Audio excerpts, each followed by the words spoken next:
Hello, Mike Haskey here. I'm going to talk to you about train of four.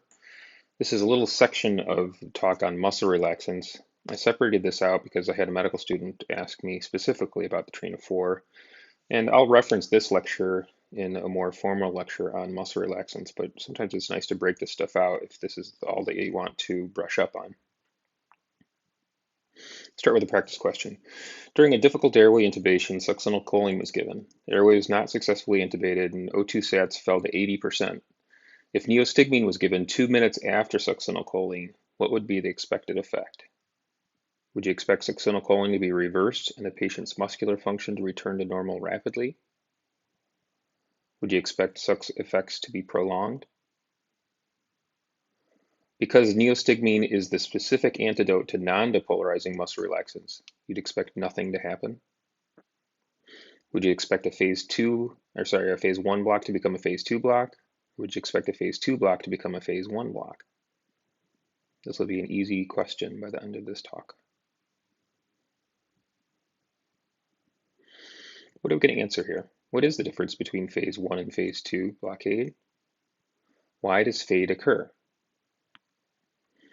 So we'll start with the end and then we'll build it back up. So if you just came here to get a few bullet points, we'll start with those and then we'll go into detail why some of that stuff is what it is. So phase 1 versus phase 2. If you talk about phase 1 and phase 2, we're really talking about succinylcholine. And phase 1 is the normal effect that you get with succinylcholine. You give it, you get a massive depolarization followed by a refractory period where the muscles cannot contract. So you get your muscle fasciculations, and until the succinylcholine wears off, when it leaves the neuromuscular junction, you have muscle relaxation. If you give neostigmine, you'll actually prolong the effects of succinylcholine. Because succinylcholine is two acetylcholine molecules, giving extra acetylcholine by blocking the breakdown of acetylcholine, you'll actually prolong the blockade. If you give additional doses of succinylcholine, or if you give an infusion of sux, the phase 1 block then becomes a phase 2 block. The phase 2 block is just like that of a non-depolarizing muscle relaxant, so you will expect to see fade. If the phase 1 has completely terminated and you've given enough time where all you now have is a phase 2, you can reverse that with neostigmine. And why does fade occur? The vesicles that contain acetate and choline combine to make acetylcholine. That recycling effect takes some time.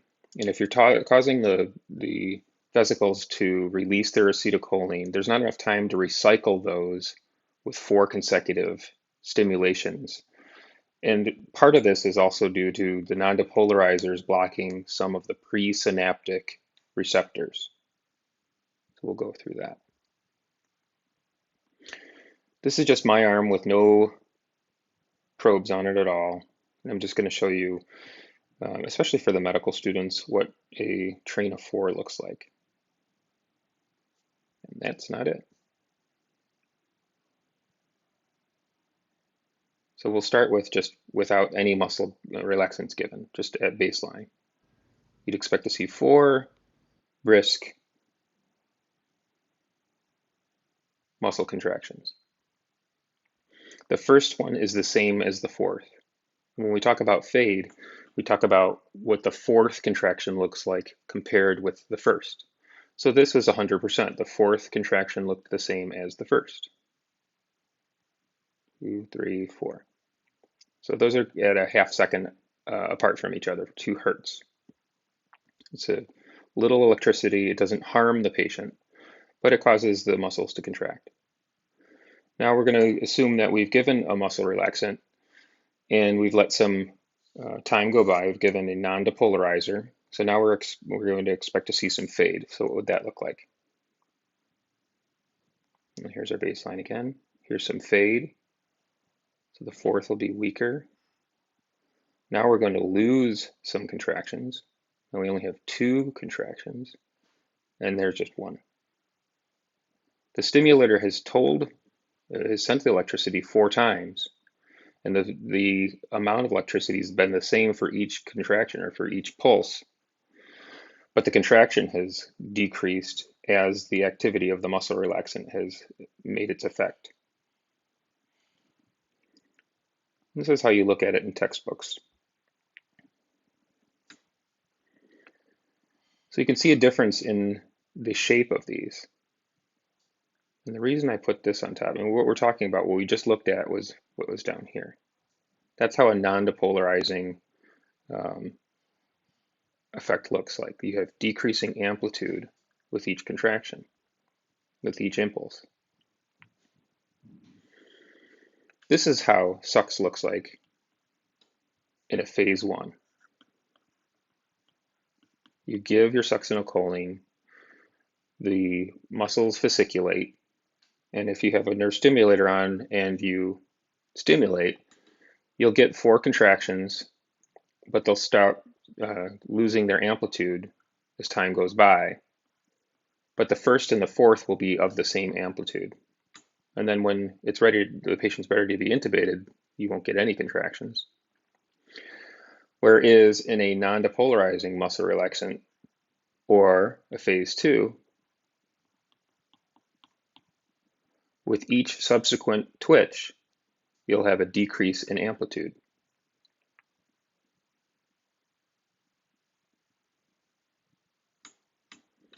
And this is where we'll spend the bulk of the talk here. There's a lot going on in this picture, but overall, what we're looking at is the neuromuscular junction.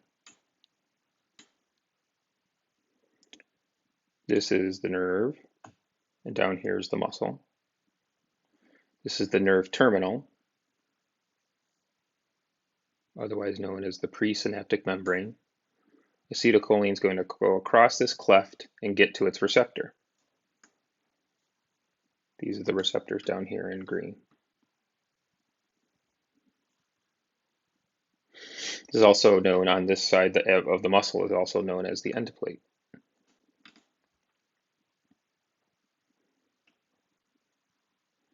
So let's start up here. Acetate and choline will be synthesized into acetylcholine and stored in some vesicles, which will make their way to this presynaptic membrane. Now, the way that nerves work is that sodium will be rushing in when a nerve impulse is going to make its way down. And you can hotwire this by instead using electricity, but you can also block the sodium with local anesthetics. That's another talk, but you can block this activity by stopping sodium from rushing in with a local anesthetic.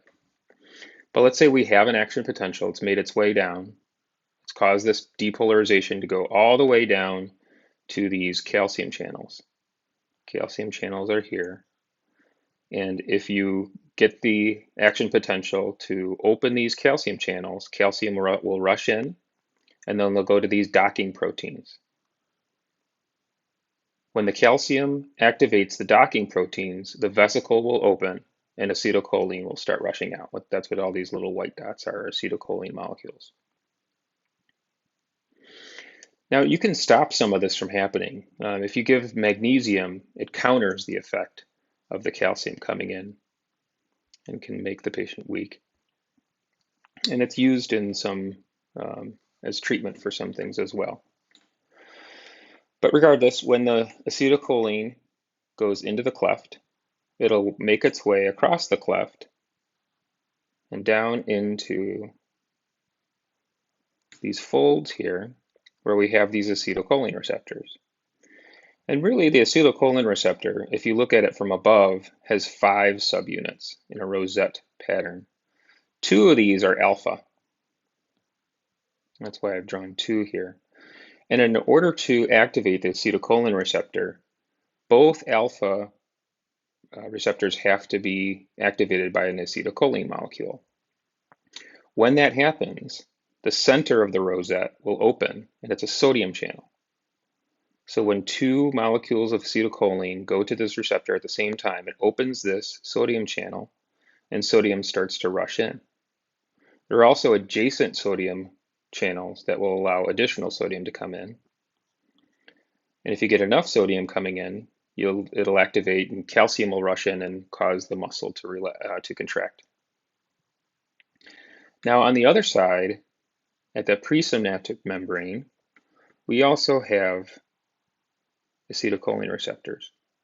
And if you have enough acetylcholine leaving these vesicles, some of them will actually cause acetylcholine receptors on the presynaptic membrane to get activated and open more vesicles. So it acts kind of like a positive feedback,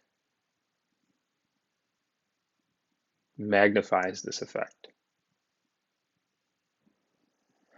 So what are non-depolarizing muscle relaxants? Non-depolarizing muscle relaxants are competitive antagonists at the acetylcholine receptor. Competitive means that they act at the same site that the native component works at. So they work at the exact same place that acetylcholine would go. These boxes here are non-depolarizing muscle relaxants, and they block acetylcholine from hitting that receptor. They go to the alpha subunit. And you really only need for the drug to work to go to one of the two alpha subunits because the molecule requires two acetylcholine receptors to activate. So you only really have to block at one of them to stop it. So after we give a non-depolarizer, we'll start doing a train of four, and you can measure how well we're relaxed. And until you've occupied 75% of these receptors, you won't see any decrease in the amplitude with the twitch. So there's a lot of safety built in where you have to have a lot of these receptors blocked before you'll get any weakness. So what causes this to wear off, these non-depolarizers? So now the patient is weak. What causes this stuff to wear off is some of these molecules will go down their concentration gradient out of the neuromuscular junction, go into the plasma, and start to get metabolized and excreted. So you've got some movement away because there isn't non-depolarizing muscle relaxant in plasma.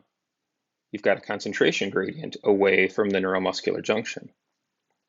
Now, if you have decreased metabolism or excretion of these drugs, then these drugs will last longer because you have less of a gradient.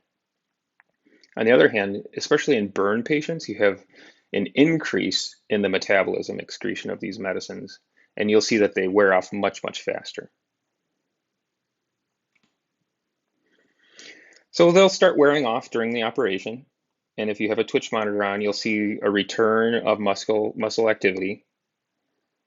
But say you're at the end of the operation and you need to speed things up, and we've got one or two twitches, we can speed the recovery by giving a medicine that will stop the breakdown of acetylcholine. So acetylcholine is naturally broken down into choline and acetate by acetylcholinesterase. It's a naturally occurring enzyme, these little Pac-Men, that sit down here. They live here. And they normally chomp up acetylcholine and break it down into acetate and choline.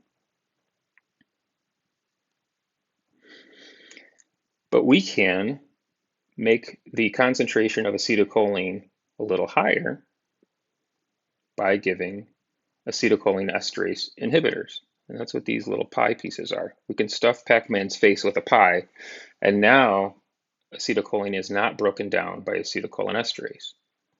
When we do that, now we're going to get a lot more acetylcholine around, and the non-depolarizer will be overwhelmed by the number of acetylcholine molecules. So there's a fight here. You've got a fight between acetylcholine molecules, the non-depolarizers, the metabolism and excretion, and the concentration gradient. But if you can get lots more acetylcholine than non-depolarizing muscle relaxant, then the patient will recover.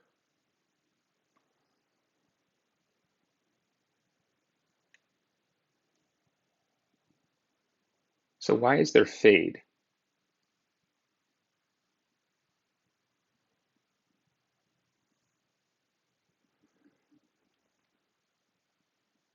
This is happening all the time. Acetylcholine molecules are being resynthesized and recycled. But if you have a non-depolarizer sitting here on a presynaptic membrane receptor, this vesicle won't open.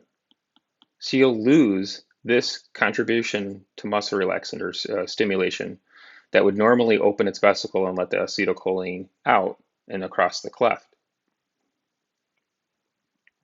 So if you have less acetylcholine available, you'll have a weaker contraction. You might get a couple of these to open, so you might get 2 twitches, but you'll run out of acetylcholine by the time you get to the 4th twitch.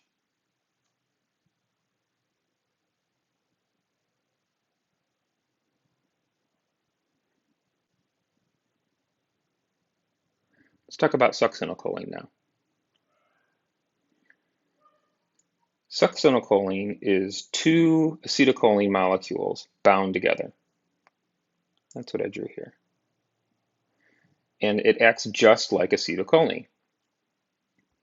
You give it, and it attaches right at those same receptors, right at those 2 alpha subunits, and open the sodium channel. Sodium rushes in, you still have these adjacent sodium channels, and you'll get the muscle contraction based on that. And what does it exchange for sodium? Some potassium will come out. So in some disease states, that might be a bad thing.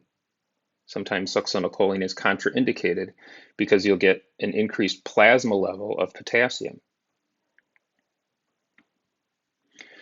Now, when you cause your muscle to contract voluntarily, it does it in a uniform way. But when we give a big bolus of succinylcholine, it's not acting in the natural way. So you'll see fasciculations. You'll see the muscles contracting, but not in unison. It almost looks like a convulsion. All the muscles will start to contract, and then they'll relax because there's an absolute refractory period. After the succinylcholine has caused the channel to open and sodium has rushed in, you can't cause that to happen again. There's a refractory period.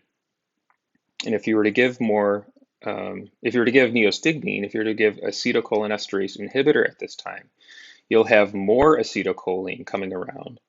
And that acts just like the succinylcholine does. And it'll actually prolong the effect of succinylcholine. It won't reverse the muscle relaxant like it would a non-depolarizing muscle relaxant.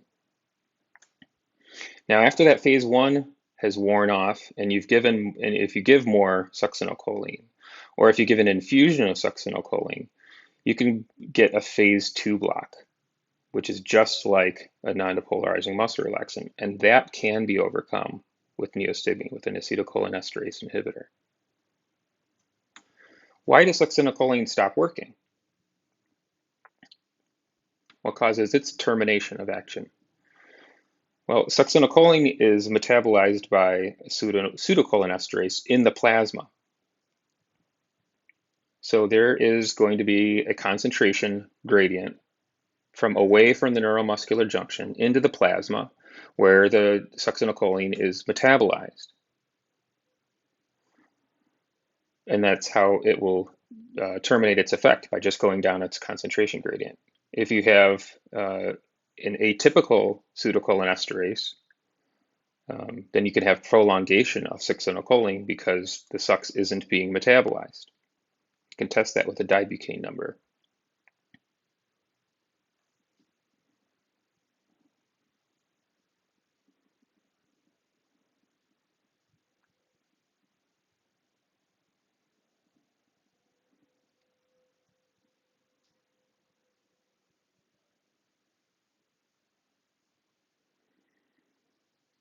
So where should we monitor for a train of 4? Well, what do we want? What are our goals?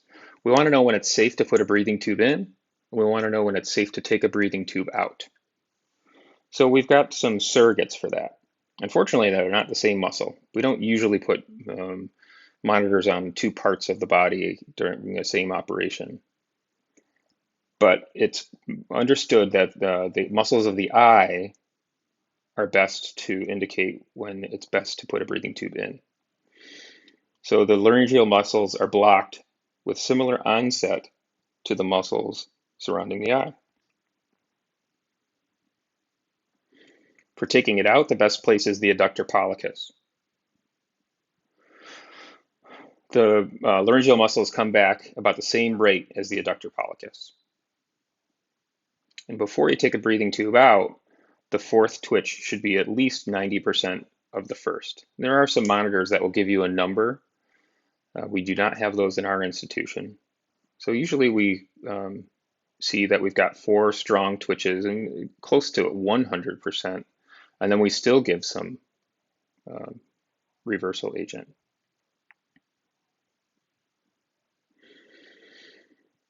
Even if it is 90%, it's been recognized more and more that it's dangerous to have some, and what was unrecognized is there's a lot more non-depolarizing muscle relaxant floating around than we appreciated.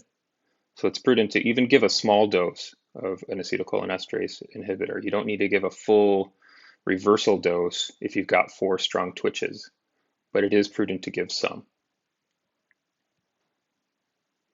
And if the patient's breathing, you can't take that as an indication that the muscle relaxant has worn off, because the diaphragm is pretty resistant to the muscle relaxants. So you could have decent tidal volumes, but that doesn't mean the larynx reflexes are back enough to cause a cough to protect the airway, like we like to say.